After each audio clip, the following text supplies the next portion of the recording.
name is Zach Rye with Old Man Gaming, and welcome to Pitch or Die. I think we're in episode 4. We're running a little bit late today. I'm sorry, everybody. I have been combating a stomach bug, so I'm just trying to get the stuff done I gotta get done. But I'm a little bit behind today, so bear with me, bear with me. But this is the show where I give you guys a pitch of a new game. I pitch it based on your suggestions and my own wants and loves. And then you guys tell me whether it's a good pitch or it just dies right out the gate. As usual, though, before we get into what we're pitching today, which if you've been watching, you already know, I gotta read the comments. We only had one on our last video, which was Sifu multiplayer DLC, and that was William Houen. I totally forgive you. He's forgiving me because I was gonna do this week's thing last week, but I was a little bit behind. So I didn't play. So I didn't play Sifu yet. So don't have much to say. Sounds interesting though. Great pitch. Can't wait to see what you come up with for Beyond Good and Evil 2, ladies and gentlemen. Uh, Basically 2 weeks ago, Mr. Will asked me to do a pitch on Beyond Good and Evil, but without Ubisoft in the mix. So I've decided to do that now. A couple of things. I had to do a lot of research. That's why I didn't get it done for last time, because while I did play Beyond Good and Evil, I did not finish it, and it was a very long time ago. So I had to search numerous wikis and Wikipedias to make sure that I'm doing this game justice. Watch some footage on YouTube, that sort of thing. But I don't want to waste all my time here because we try and get this done in 10 minutes. Nice, short, breezy. So we're going to go ahead and get into it. So here we go. Beyond Good and Evil 2 without Ubisoft. So the first thing we've got to talk about is what are we going to do with the developer? Well, I went back to Beyond Good and Evil 2, and it is a very interesting game in the fact that it's almost borderline mascot platformer. I mean, it's not a mascot platformer, but it's in that same vein. It's very action adventure-y. It's very jumpy, stealthy sort of thing, and I don't know. It doesn't have any real RPG elements to it. You collect stuff to open more stuff up or purchase stuff, upgrades and whatnot, to open up more areas that you go back to collect more stuff. So I don't know. I was having a hard time with this because nowadays the world is very, very, very focused on ARPG stuff. And I don't think that if we're doing this game justice, we do that. So I had to pick a studio that's still around, that maybe does a more modern take on stuff like this, but also has a lot of experience with much more platformy action stuff. So, without further ado, I chose Sucker Punch. Yeah, I know, that would make this a PlayStation exclusive. That'd be a bummer. But aside from that, aside from looking at it that way, Sucker Punch has created recently Ghost of Tsushima, and yes, that is firmly in the ARPG area that has leveling and upgrading and stuff. But they also created Infamous. And Infamous was very platformer heavy and very focused on the grabbing new abilities and whatnot. It did have some leveling in it, but I think they're the perfect company to bridge the gap between Ubisoft back then when they made it, and Ubisoft and what we want this game to be now. Which brings me to the story part of the pitch. What do we want this game to be now? I mean, you really think about this. This is what, 20 years out from the last installment of this game? I mean, a lot of the people playing, a lot of the younger generation don't even really know what Beyond Good and Evil was.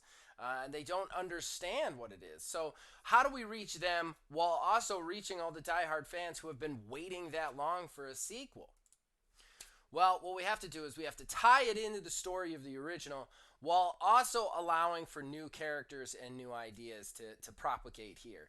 So, what I would pitch is that Jade, spoilers for the first game here, just to let you guys know. Jade, our main heroine for the first game, is not the main heroine in this game. Instead, you get to create a character. We'll get to that in a moment. Jade, however, had the light of the universe, this light within her that the Dom Z was, High Priest was trying to consume, so that it could take over the universe. The fact that they had taken that out of the High Priestess had allowed had forced the Dom Z to start like cannibalizing people. So I think Jade actually gets full of herself after the first game. I mean, she's single-handedly started a rebellion against the Alpha sectors, And she's also destroyed the Dom Z for the most part. So what does she do from here? Where does she go? Well, she's got the light of this creation, whatever, inside her, and she sees the universe in peril and war. We've got alpha sectors going to war with Iris, I think they're called, the Iris agents, and yeah. So what does she do? She decides to try and end the war by creating her own faction, kind of creating her own postmodern kind of religion around herself, becoming kind of space piratey, but more like not really a dictator, but more like grouping people together, using basically the fact that, hey, I showed you guys what the alpha sectors was, and I stopped the Dom Z. Come to me. Well, on the other side of the field, we have Peiji, which was the pig guy from the first one. And he doesn't like where Jade has gone. He doesn't like where this is going. So he starts a revolution against her, somebody who is ready to dominate the universe. Peiji thinks, hey, all these planets should just have independence on their own. They should all be by themselves. And that brings us into this world hopping adventure. What'll be really interesting about our game is that you get to decide, because you get to create a character from scratch with 3 different separate backgrounds, which will give you 3 different unique actions that you can do. So one, you'll be like a scrap mechanic who just kind of gets pulled into this, and that scrap mechanic will get kind of a cool hover cycle. Let's face it, we saw that in the fake ass Beyond Good and Evil 2 trailer, and I love it, so I want to get it in here somewhere. So he'll be able to traverse in a way that other characters can't. Then you'd get 2 other origins, which I'm not going to go into heavily because I've already used up 7 minutes of my time. But each one of these will have a different backstory, a different kind of push towards them, and it'll allow them to traverse the land of the game in different ways, which will urge you to replay it and play it in different ways in the future. What's even more interesting about this is you'll get to, as you go through the storyline, decide whether you like Peiji's way of thinking or whether you like Jade's. And I'm probably saying Peiji's name wrong, but it's Pey''J. So I'm assuming it's Peiji. I can't remember from back then, but the pig guy. The pig guy, what's interesting about him though is he is secretly actually Dom Z. There was an end of credits. There's an end of credits post scene for the first game where you actually see one of the Dom Z spores on him. So you have to decide whether he's the right way to go, even though he's still carrying the Dom Z's potential resurrection, or Jade, who is supposedly our savior, but is kind of doing things that she's not supposed to.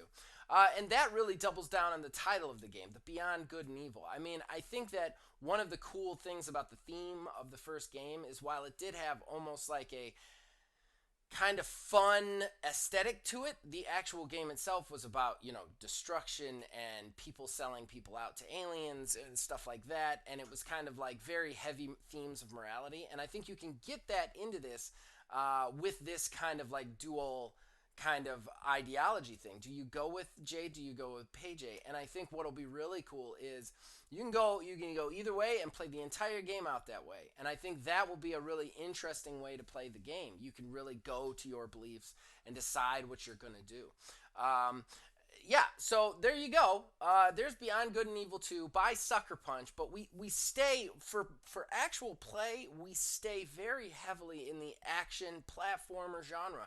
Jumping, stealth, stuff like that. Things you collect and purchase have real world applications, not just bonuses or whatever. I think you do add in a couple of things that are static and passive, like armor maybe damage buffs, stuff like that. Very, very few things though. You want to keep it more in that very purist action platformer thing, because that's what this original game was, and I feel like that's going to speak to the old fans while speaking to the new fans by creating a story that's very open to them. It's not something that you definitely need to play the first game to understand, but at the same time, it is, you will get a bunch of extra like, oh, cools if you did play the original. So I don't know, did I do good? Did I pitch it or did I die? Like, what happened there? I mean, Will, this was your choice, so let me know what you think. And again, guys, sorry for the later in the day post, but like I said, combating a stomach bug, there's just nothing I could do about it. In any case, we are definitely going to pitch something next week. Don't know what yet. Very excited. Probably going to, if you guys don't suggest anything, I'm going to do one of the many ones I've been wanting to do. But yeah, I read out your comments if you comment below. And as usual, you can comment on our Discord as well. The link is in the description below. You can influence this in all of our shows from there. You can also contact us on Facebook at OldManGamingTH, on Twitter at OldManGaming9. You can join I already said the Discord part. As long as you guys keep watching and listening, we'll keep making them. We'll see you guys next week.